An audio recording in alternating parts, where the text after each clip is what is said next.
Kale webale nyogera maaso n'okusubscribinga n'okubanga otugoberera amanya gange nze Waswa Emmanuel tuli powered and sponsored by Beaver Organic Access Building bulijjo Beaver ebeerawo kubanga kujjanjaba ne kutuusaako obulamu obulungi genda ku Access Building obagambe wansi ground front jagala Dr. Senjobe Richard ajja kujjanjaba mu mbeera yonna bitu Beaver Organic simanyi oba n'aba wano agira n'abatwalayo kondo za manager ajja kubatubulira n'omuwala kubanga bana balise ebitafutafu bingi. How are you doing? I'm okay. How are you doing? Okay. Si banjulidde bannaye tulugudde mu gwe badde sample.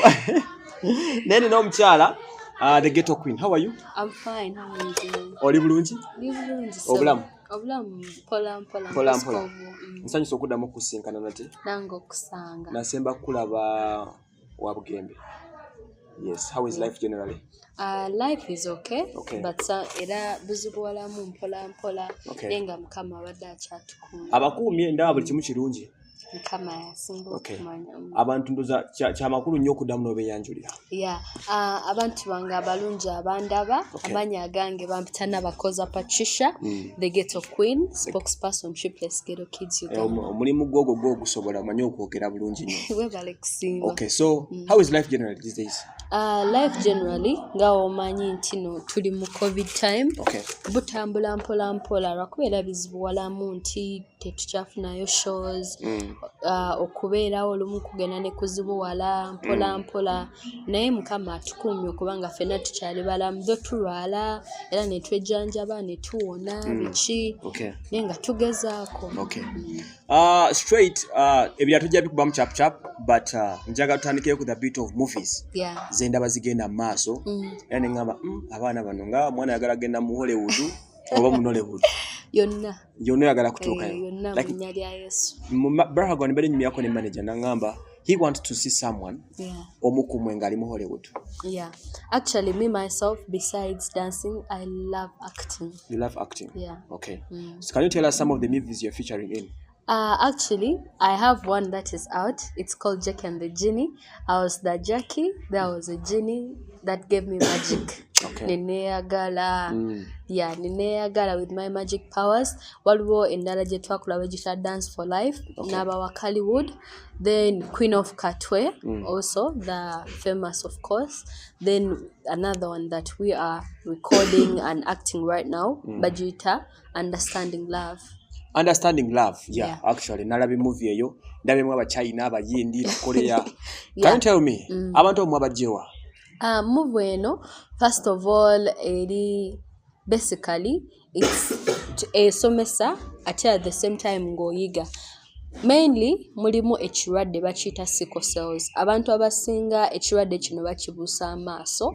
But when you get people who really know about it ne bakikugamba omanya nti neera bannange abantu abasinga mu bulamu tulina okwekebeza waliwo ebirwadde eby'omunda bye tutamanya but ne tubizuula nga tukuze ate ne tuba nga tetukyasobola kwejjanjaba. But in this movie they are teaching us how to manage, prevent and also to test sickle cells. Me myself I've learned the reproductive genetic like counseling like with genetic diseases as sickle cells nga wenkugambye nti genetic diseases zineno tuzibusanya amaaso but in this movie people are going to learn at the same time are going to enjoy. Tuji patininze naba Indians n'abantu abenjawulo with the Indian embassy n'abantu abenjawulo abakubi b'ebikonde abakabi ba dancers abakabi of course Ghetto Kids. We've been shooting in different places and also in this movie I've realized more about the beauty of Uganda. Oh my goodness, Uganda is so beautiful. Kabale? Yeah, we were in Kabale, but this time we went to Makshon Falls National Park. Guys, banange bantu bange. Sometime we need to take time. Kuba obeera wane wakae. Noloza ndi we wasinga. Kampala noza we wasinga. But Uganda is very beautiful. That's why it's called the Pearl of Africa. Banange nungi. Kubanga mu filimu eno twali tushootinga. Of course we are acting. We are teaching people something, but at the same time nga tunyumira and understanding the country. The Makshon Falls gwe wala beka amazi agayika nga gava wansi nga gagenda waggulu. Nagala bakoluli nange naliyo. nengalaba so like it's amazing. wayimira akapati kali enkuba weetonye nnyo. Yeah, you know, it feels like I actually saw a rainbow. Rainbow nenjirako ga jirinia. Oh no, bangamba tesobola. Nange nali ntidde by the way kuba batugamba ngedda osemberera rainbow wenywera nawe kusika smabiki omusajja agamba kifu nensemberera ddala. Actually, I took time to learn about the rainbow. Yeah. Rainbow, it's a formula of a spectrum. Katugenze mu luzungu bajaga bakati mwogera nti spectrum, it's a color band of 7 colors. Chebaita rainbow briefly. Yeah. So bwewera biwanvu ebisijja bigenda but it's amazing munange ebitonde byanjawulo kubanga just how you imagine how the colors form themselves bitya ngeri mazwe ne banding abwe ndagita babulunzi nnyo nange naliwo. It's very beautiful netulaba empologoma ebichi beautiful people, the environment, oyige bintu bingi ebyenjawulo. And I thank Great Lakes Safari kuba it's the company sponsoring our transport here okulya buli kimu. You're so great. We had a very good time. Thank you so much. That's nice. So can you tell us more about this movie? Like how did you come to join? Kuba kati bino mbamanyi obimanyiko mwenga triplets idea yavawa ne mtu okubanga muso convincing abayindi but featuring mu movie eno n'abala manager bangambyeko. Actually ngawe ngana nti movie eno it's not just a movie. See just normal movies nti ogenda la Commando bichi. It's a movie somesa naye ate ng'onyumirwa. Of course a lot of people would really love to be part of this. Part of the movie. So nga Ghetto Kids, we are using our talent in the movie as a gift to teach, to prevent and manage, to show people. Yes, also bango limurade wa sickle cells, because there are people with abantu abasinga bamanya abantu abalina sickle cells, they have to be skinny, nga balabika bubi, bichi, kuba balina sickle cell, bakoza.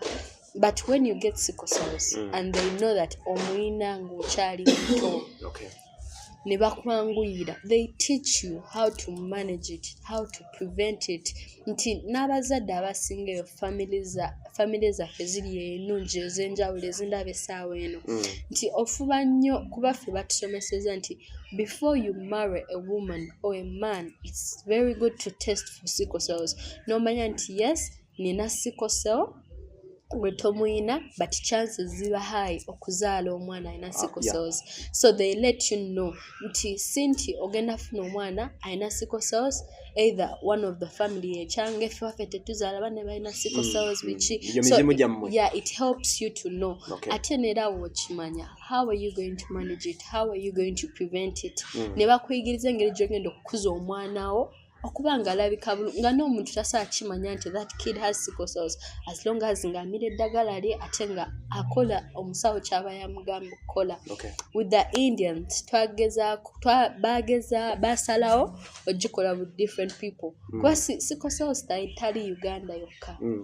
Also there are some sickle cells mungi in India as well, but some people tebamanyi.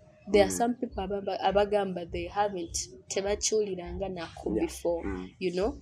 So kiba kirungi era singa buli ggwanga twalisobola olifuna ne tuliteekamu, it could be really good. Naye tusaba Mukama atusaasire movie eno, let it be successful. Eyigiriza abantu nga as it's planned. At the same time they will enjoy the actions, the dances, the environment, everything is beautiful. Like mwina pesi gye mugezako okusettinga nga aba triplets. Katulabye mu shiftinga mpola okuva mu music muli mu broadeninga mu kuyetuliza ne channel endala mu mugero tekanga ebitundu.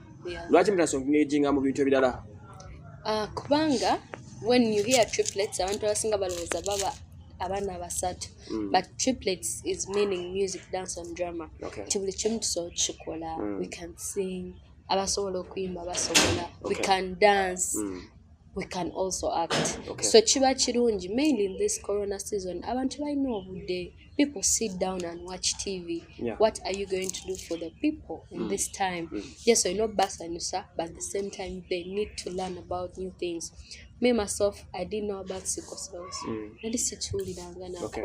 But I got to know more about it. Oh, I need to be serious. Nechino chiberao nyambye ntya mukwano gwange alina sickle cell chichenyizo mugamba. Yeah. Wow, that's really nice and wonderful. Yeah. Okwongera kuba ngambe you love acting. Yeah. Okuba kafaananyi kisinga okera ku makya. Abasajja ne bagamba nti you have a movie agenda kufeaturinga mu Netflix. One of you guys agenda kufeaturinga mu any Hollywood movie nezibe segments ya dakika 5. Oh my goodness. What comes into your mind? Because manager achirowozaako nnyo. It's the most beautiful thing that would ever happen to me. Kubanga it's something I love next. Kuba I know maybe I can't means of tazina forever. Anything can happen. Tomanya chichinzo bao. But still I can act.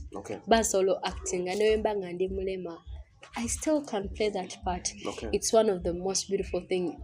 Anybody there who really is into film industries, and I'm ready. Patricia is here for you. I love acting, have the passion, and have the belief that I can really make it. Love it. Some of those few actors, what to know, they know this and this. Actually, banji. Now katinze nina chineno nti buli muntu alina ekintu kyanzanyira nga ndaba kyakabi nti buli muntu, people have different characters that I really love. Normally okay, this person plays Mercy Johnson are playing a character weight.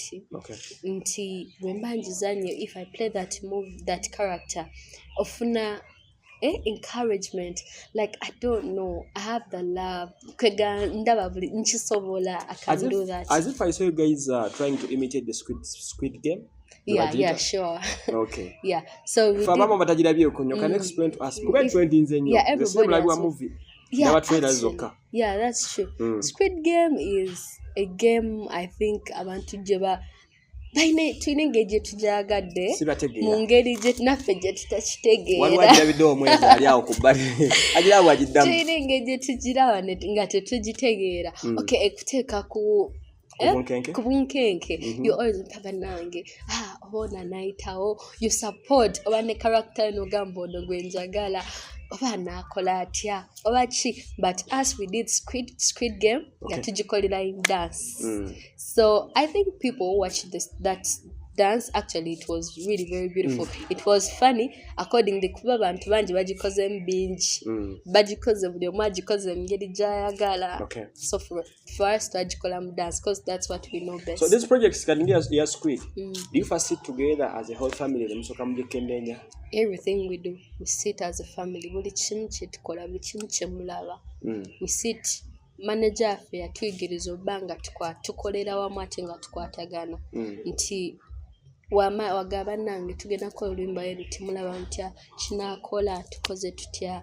Even before shooting the dances totumala gamba tujje muki twongere muki kyekyenjawulo leero kyetutadde muki. We always sit as a family. Era nsaba abantu mwena abali eyo who do work together kuba it may not be dance but anything tubeere nga tukwatagana nyonyonyo. Buli omutwe oba bakyogera batya in the Uganda way emitwe mingi. Yeah, they always think about something really very big, actually beautiful. So always sit together to all, even the dance groups there, tubenga tukwatagana kubanga nze nina kyensobola okukola ekyakabi King alina kyasobola okukola ekyakabi, Nyangoma alina kyasobola okukola ekyakabi. Kati bwe tukwata ebyo ebyakabi ne tubigatta tuba tugenda kukola ekyakabi ekisembayo. How is your fellow brother? Bamuyitani ali ebweru? Waliyo Isaac, Adam and King kati how are they? They are all bali bulungi, bali okay Mukama abakuumye.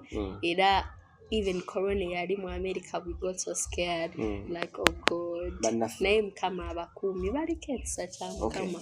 So as we are now been at home for almost 2 years. Others bade basomera ku Zoom nebirala mwembade mukikola mutya?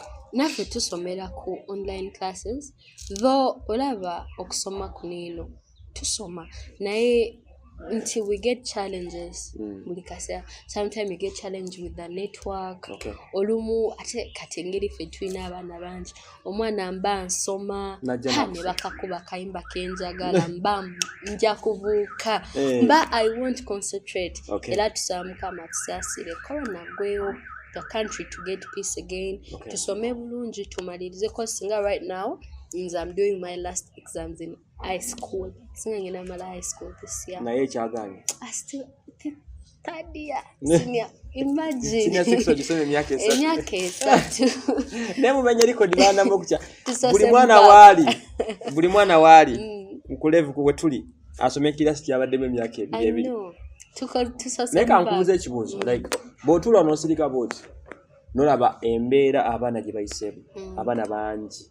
Bali lubuto abaana bangi. Future yensi bosirika boti nga gwe ku level yo kubaka twine tukirowoleza. Onsi abana omulembe oguddako like 5 years or 10 years from today. Abana bagenda bera mu mbeera ki. Nadala abali abona kati. What do you say ahead? Actually, Corona at what the challenges mainly for us girls.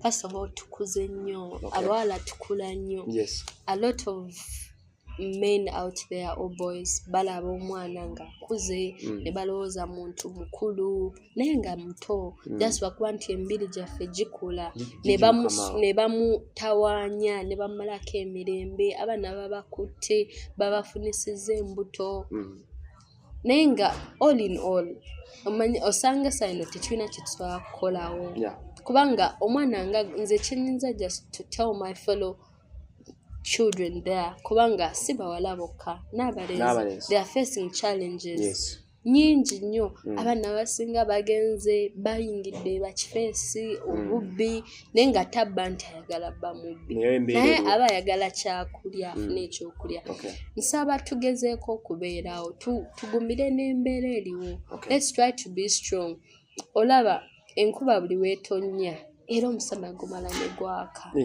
it still shines again until there is always that time. Yes, akasera akazibu kakuba enkuba netonya amataba nire mala necha tesa atonya paka nti tugume tubere bakakamu tetukola bintu binatulemesa future affe maaso. This is just few years, only 2 years, but you still have 100 years in maaso jitulinze ogenda bera otya. Let's talk about social media a bit. I'm seeing you guys are making numbers. No. Muwala muno yafunye numbers impetitive social media. Instagram nebisigade.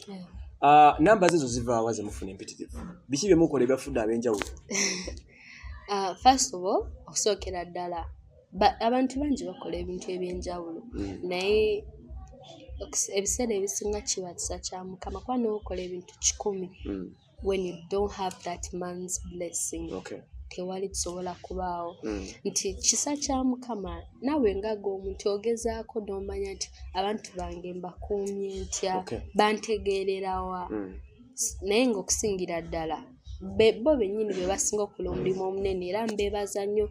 Thank you so much for supporting us, loving us. Banange nebaza team Patricia, Sickle, nebaza Ghetto Queen diehards. Those people are doing a very great job for Let me. me ask a simple question. Yeah.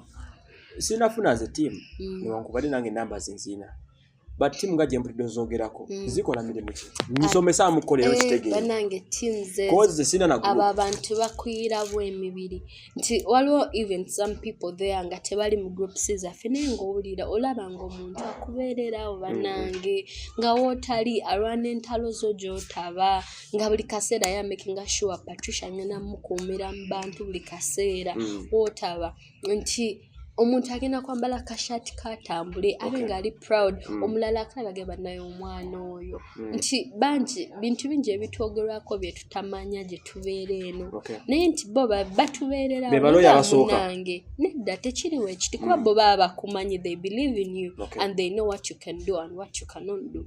They are always there to fight for your name. Babeerawo to make you feel bakuzaamu amaanyi mu byokola omanya I have to work hard because my teams there are waiting for what I'm bringing for them. And so byonna gye nkola ngenda bateeka, I'm putting them down, not even only my teams or my family there. Nti mba manyi banzikiririzaamu buli kyenkola. I won't let you down. So I'm letting her down. I'm just begging for your support. Love us. Support us in everything we do. Or economically, those numbers ziwongerako ki? Like ozifunyemu ki mu byensimbi? Mu byensimbi oyinza kale obutazifunamu money wise naye zikuleetera okumanya nti nga bwe nkugambye nti okubeera motivated ng'omuntu mu byokola. The more those numbers wezeeyongerako omanya a lot of people are watching my things and a lot of people want to see what I'm doing. So what are you going to do? Do you still hold your own endorsements? Like zingeza holic parties ebisigade zikyaliwo? Yeah, sure. Bitambula bulungi banaye guys. Holy, you've talked about holy pads. Of course it's the best pad. Tewali atachimanyi. Every girl would really love, not even would really love, has to have a Catholic pad besides you, because it's the best pad. Sija kulimba. I'm not saying holy pad because I'm the ambassador of it, but as a girl I know what we pass through when we have our red times. So okwewala ebyo byonna try holic nzoja kujo ngambe Patricia muko byakalango siba mumpene ku sente. So then at home here we talk about family because if you look at Patricia we see a bigger picture of triplets. How do you handle these young ones? Abato they're over 50. We handle them okusinzira ku experience naffe manager yaffe gyatuyisizaamu gyatukulizaamu kuba kati ffe ye yatukuza bulungi tukuze naye kati ye nga ye omuntu alina ebintu naye byakola ebimumaking oba busy ate otuyiyiza ekyokulya okumanya bana balwadde ki ati nga ffe abakulu we do that part ye watabeera kuba he still does naye nti yatuyigiriza bulungi we know how to handle them. Yes tuba bato obuto bubaawo tuba tujarana tuyombe tukole ebikitwekubemu twevumemu twenyigire but at the end of the day we are one family tubeera kimu mwenyigiramu kumacha oregulunga mwesonyiwa nga museka kozi mugenda kujana muzine mwe support ogambe gwe no abadde onyigidde katulaki ompala no seke tuddeo. Like if I'm ask another thing, do you sometimes miss your parents? Actually when we miss them we visit them nabo we batumisinga ngalajanga batulako naye kati tukuze tumanyira wano waka bwogende waka n'abatunulira obalabanga mugenyi oba mugenyi ngola mama yetala banange kano kati mama oshitegera nenga tumira all our beautiful families. Thank you for raising beautiful kids. By the way not nti mu Ghetto kids buli omwana family. We don't have families all not of us. All of you. Yeah, some of us are orphans. We come from streets. Abamu twafira abamu tetubayina nga tetumanje bali abamu tubayina naye nga tebatwetaaga tebatwagala bayina munogo omuze. Yeah, parents are there nenga. Do you have members here nga wali nenga olokomuze tamwetaaga nga babalekawo? Wow. Yeah. Naye twebaza nnyo our manager. He has been a dad. He's a dad.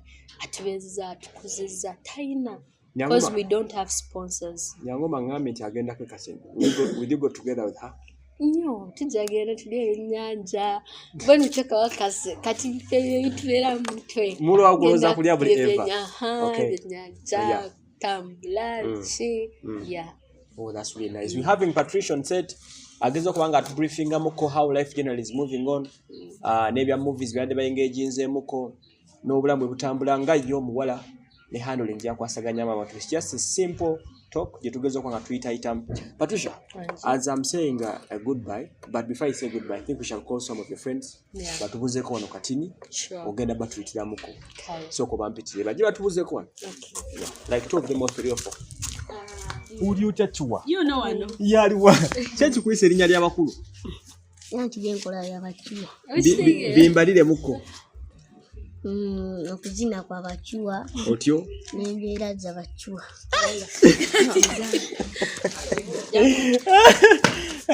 Embeera z'abakiwa sizitegedde. Ziziriwa. Olanga abakulu ebeeyisa. Esebo. Nange njagala okweyisa. Awo sijja kuzaako mukono. Oleta nyangoma. Ne bulungi mpozi. Kasese Queen. The Queen of Kasese. Naye kindo kyo wakyewangulira. Anti mnaye jenva. Okay. Ati yeah. They told me you're having a movie. Nange mbadde njiraba. Yeah. Wazanye ngani? Twali tuzanya nga badansa. Okay. Yeah. Mwazanye nga badancers. Yeah. Wala okazanya movies meka zo featuring them. Bidi. Wali Jack and the Jim Dede nempya. What is the experience? Ne Queen of Katwe wamma. Okay. Yakuba nyinyi. It's true. Yeah. So what is the experience about movies? Bitambula. Yeah. Bitambula. Oba manager achikakamu. Achikakamu because by then nange njagala manye ntera nnyo laba good movies ezisinga so wali abantu aba inspiring. So yeah nchagala nange. Okay. Yeah. Hello boy. Hi. Bwolaba ku bano bakulu bo obalowoozaako ki? Like baako ky'oboogera ku bana babiri. Yes. Like Walabye okwogera okuli okuzibu. Bangambe gwe madowadowa kyekyo? Gwani? Shakib. Miti. Madwani yaliwa. Yono madowadowa. Katuje. Wado changamba choso bogerako like your elders. Yes. Jaja, are you prepared for school? Yeah. What's your name? My name is Maya. Nachinji. Church kuisa Jaja omwalo omuto bwoti. Wanji. Ngamba akola ki bakuyita Jaja. Kukujerega oba. Naye akyagala. Oba gonyumya engero z'abajjajja bano. Abana bano banaye. You know, I just love you guys. Engeri gye mweyisamu n'obulamu ngeri gye mukwasaganya musefu. Oli otya? Amanya go? Mbazira Ashraf. Oli mubuze ekibuzo takizze bulungi. Ono agwasoose bano. Kozi wangamba ani kumwena anazembwa. Chua. Dala kituufu kitegedde lwaki. Byonna biri kugwa omuntu omu. So we are going back to school. Are you prepared enough? Yeah. Ogenda mu class? P5. P5. Wabadde mbazanya movie? Tell us about the movie. Katono nyo kwaso jagalamu.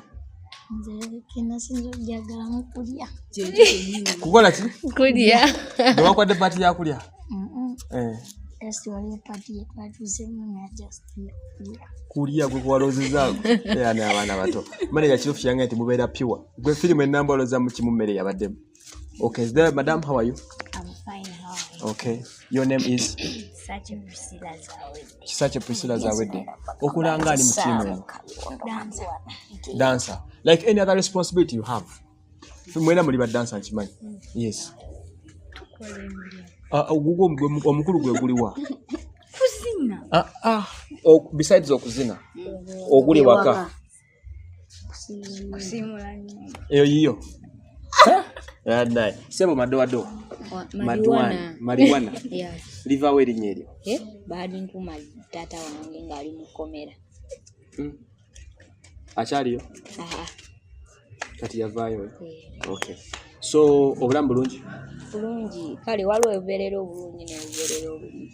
Lwaki butera obeera obubi? Gwatena bizibu. Embeera. Eriwe kwezo. Kuba kati ffe abato ky'oba olowoozaako nti sinnalya. Kuba ffe tetukola. Nti sinnalya emmere ejjaddi. Manager balowooza ki goba yagala kulya kasemmere ejja bizibu byanga biwedde. Wow, that's nice. How do you feel when you're with these guys? Ngagwe mukuru waabwe.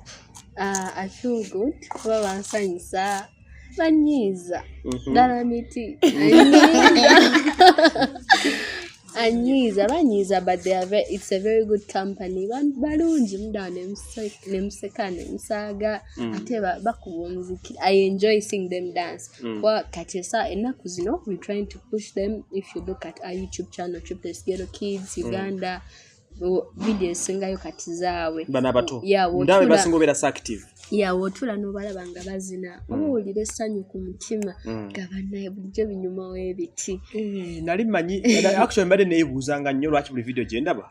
Ndaba bato basingo gibeeramu. Yeah, it's a new generation. This is Ghetto Kids and we are getting different kids from different ghettos. So Ghetto kids are gonna better upaka with different regions of kids. Yes, Galeo, yeah. Okay. So this is our new generation. Samba wagire, mbawa maso, they are very amazing kids. They are really doing it. People, abantu abenjawulo bakula bakuposting eyo. Like let me ask. Abantu bakwagala ku kyokusinga. Chaka kuzina nampisa. Nampisa. Yeah. Can you send a message to those old people abakwagala and you're like, we have a group with my son, it's called Chase Africana. Yeah, najira bako ku Instagram. They really love you so much. Yeah. Send them a message. Chase Africana. Yes.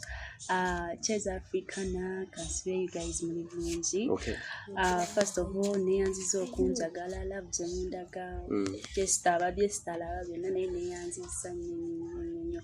Baagala nnyo bamikwano naye kyembagamba, you guys have to be patient. Okay. Ashegeera mate mulina okwekwata Katonda. You know, ate si chogera bate kino kize mu Luganda zero integrera zenjogere.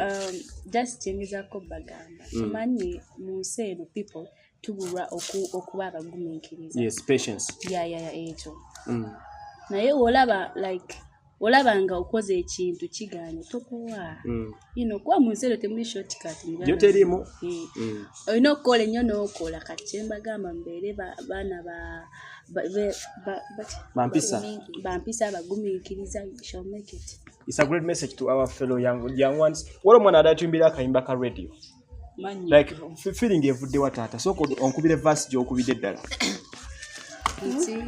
Miti gijimbire. Ebadde nnungi nnyo njulidde ng'ogiyimba emabbali awo. Tuwe. Waliwo ensonga lwaki walungiwa. Otyo. Kuntondera. You be an artist. Kwega mu nyimba zonna osize okuyimba na radio? Just modern. Man. Kale, madam, tusibule. Aligo. Yeah, abalabi baffe abalungi bannange abalabi program eno kuba etandise paka wewedde. I'm sure abajinyumiddwa because we talked about very beautiful things. Binji, mwebale kutuwagira. Thank you so much for always being around for us. Yeah, you're just my friend. I'm your fan, by the way. For any call. Nyo. Ibange lyo fan wamegomina. The number one. Mwebale nyonyo bambi. Mwebale kutuwagira. Supporting new music waffe mpya. Nga nyoma wabagambye buli muntu alina kyakola togwa mmanyi. And by the way, we have our new video. It's called Ghetto. Oh my God. It even premiered by yesterday. Yeah. Those are wembera ku. Yeah. Mbera wonga mbalaba. Ghetto is so amazing. Saba, you watch this video, listen to the message, enjoy the dance, enyuma to the extent when Jiroza come and the Wow. That's nice. Yeah. Peace and love. Mubere bulungi mwera. Thank you. Thank you.